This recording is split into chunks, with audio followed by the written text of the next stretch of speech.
Chapter 1. Miles Falworth was but 8 years of age at that time, and it was only afterwards, and when he grew old enough to know more of the ins and outs of the matter, that he could remember by bits and pieces the things that afterwards happened. How one evening a knight came clattering into the courtyard upon a horse, red-nostrilled and smeared with the sweat and foam of a desperate ride. Sir John Dale, a dear friend of the blind lord. Even though so young, Miles knew that something very serious had happened to make Sir John so pale and haggard, and he dimly remembered leaning against the knight's iron-covered knees, looking up into his gloomy face, and asking him if he was sick to look so strange. Thereupon those who had been too troubled before to notice him bethought themselves of him and sent him to bed, rebellious at having to go so early. He remembered how the next morning, looking out of a window high up under the eaves, he saw a great troop of horsemen come riding into the courtyard beneath, where a powdering of snow had whitened everything, and of how the leader, a knight clad in black armor, dismounted and entered the great hall doorway below, followed by several of the band. He remembered how some of the castle women were standing in a frightened group upon the landing of the stairs, talking together in low voices about a matter he did not understand, excepting that the armed men who had ridden into the courtyard had come for Sir John Dale. None of the women paid any attention to him, so, shunning their notice, he ran off down the winding stairs, expecting every moment to be called back again by some one of them. A crowd of castle people, all very serious and quiet, were gathered in the hall, where a number of strange men-at-arms lounged upon the benches, while 2 billmen in steel caps and leathern jacks stood guarding the great door, the butts of their weapons resting upon the ground, and the staves crossed, barring the doorway.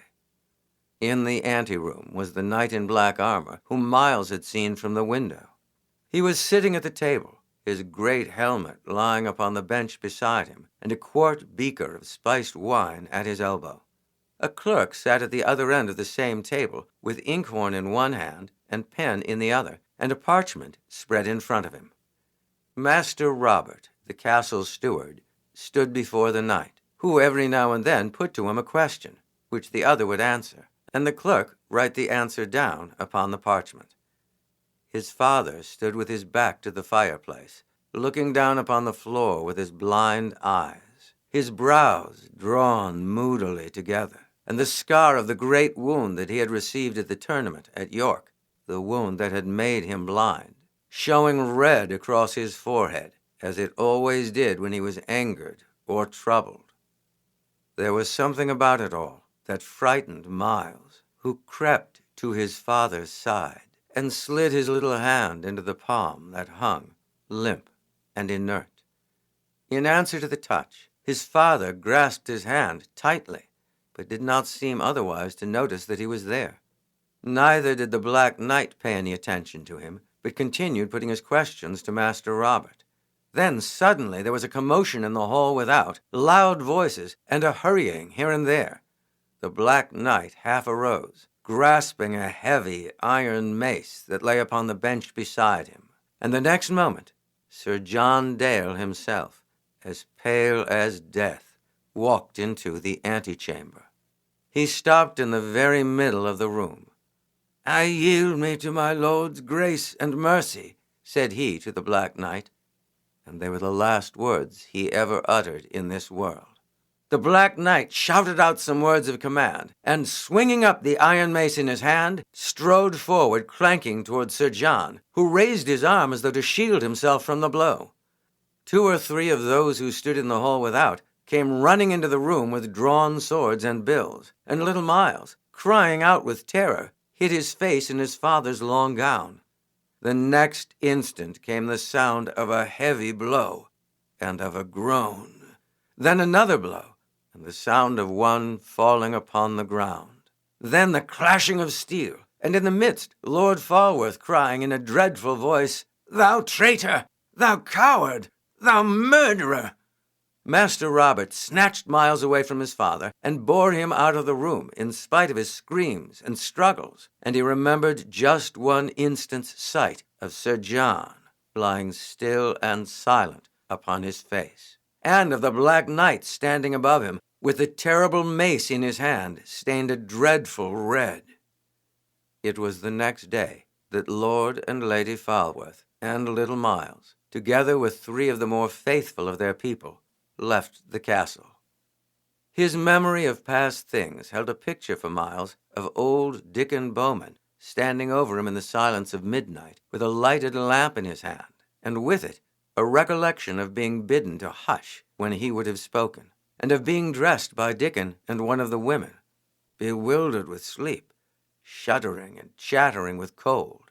He remembered being wrapped in the sheepskin that lay at the foot of his bed, and of being carried in Dickon Bowman's arms down the silent darkness of the winding stairway, with the great black giant shadows swaying and flickering upon the stone wall as the dull flame of the lamp swayed and flickered in the cold breathing of the night air.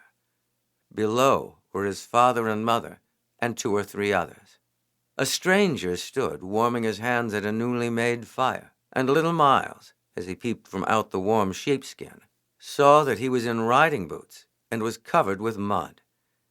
He did not know till long years afterwards that the stranger was a messenger sent by a friend at the king's court, bidding his father fly for safety.